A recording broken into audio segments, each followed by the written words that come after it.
Our version of Kong is a lonelier, older character.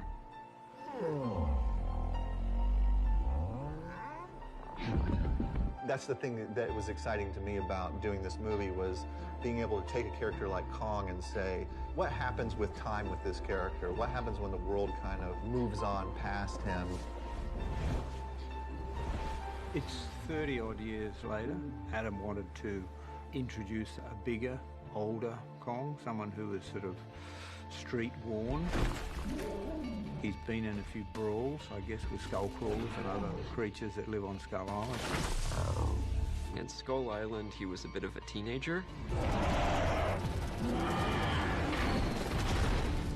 This one was really about making him that mature, fully grown adversary for Godzilla.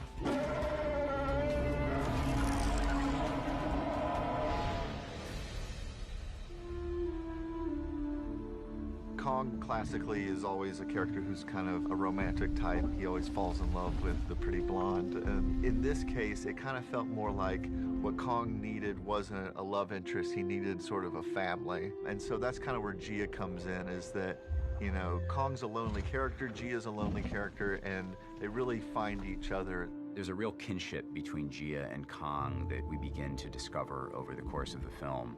They both feel like outsiders. The fact that Gia's hearing impaired, so she has to communicate with sign language, this is a new evolution of what we can do with Kong. Finding the right girl to play Gia was an incredible challenge. She's a young, hearing-impaired Iwi girl, and we had to look outside of the traditional channels to find her. And Kaylee Hoddle, who we're very fortunate to have cast in the film, had never been in a film before, and Sarah Finn, our casting director, was able to locate her, and the moment we met her, we knew she was the right girl for the part. Kaylee, who's a newcomer, you know, she's a deaf actress, and she's probably the most professional actor I've ever worked with in a weird way. It's really bizarre. Kaylee is, number one, a really good actor.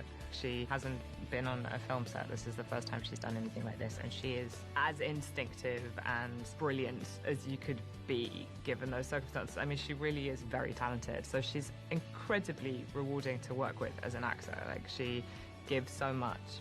As I've got to know her better, I've realized that she's extremely funny and playful, and she's just a great kid to be around. And so I feel proud to say we have become friends.